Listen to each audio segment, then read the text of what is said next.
Ever wondered why Toto Wolff was so quick to catch up on things? Or how his team were able to react so fast to technical changes to the car? Well, with the news that came out the last few days, a lot of things fall into place. As it turns out, Toto Wolff has his fingers in a lot of pies, and that made him a very powerful man within the realms of Formula 1. Let's lay bare all the news that came out in the past while and let me share my thoughts on it. I'm Wimbo, here's 3 seconds to leave a like. Toto Wolff is an Austrian entrepreneur who's in charge of the Mercedes-AMG Petronas F1 team. He had great successes with the team after Braun had organized an overpowering hybrid V6 engine and left. Mercedes went on to win 7 constructor titles and 6 driver titles. At some stage, he owned stocks in Williams and Aston Martin, and they are also customers of the Mercedes engine factory. It's safe to say he's well connected on the grid. It always surprised me that not many questions were asked about this, as it makes voting for technical directives unfair. Toto Wolff does have opinions about Red Bull having a sister team. Seems to me that this is actually worse. The first news that came out was from a magazine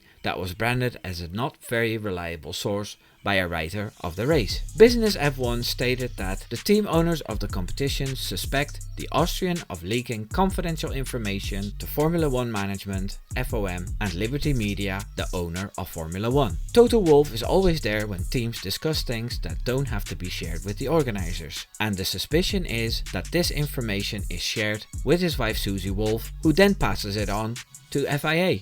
Now this looked to be a bit of a sensational story, and although I spent a few tweets on it discussing it with my moods, I didn't think much would come out of it. Then today Motorsport reported that the FIA is opening up a compliance investigation into a potential conflict of interest concerning Toto Wolff and his wife Susie. So it is true that other team principals have complained about the activities of the couple. Susie Wolff is the managing director of the F1 Academy, which is part of the F1 right holders. Toto Wolff might know about activities of FOM that other rival team bosses don't have. It's been said that Toto Wolff spoke about something at one of the meetings about something that only could have come from FON, and that's why team bosses complained. Now this is bringing me back to when an extra stay was allowed on the F1 cars, which the teams were informed about before a race weekend, and Mercedes already had it. Or when the budget cap breach was an open secret in the paddock, while an ex-employee of Toto Wolff, Shayla Ann Roa, was in charge of the budget cap. This is all a very bad look for Formula 1, but I'm glad this is coming to the attention of the organizers. I doubt that very much will come out of this, as things are very hard to prove, but it will stop any further leaks and manipulation coming from Toto Wolff, who's always speaking about integrity himself. What do you think about this scandal? Let me know in the comments. Subscribe. Take care now. Doei doei.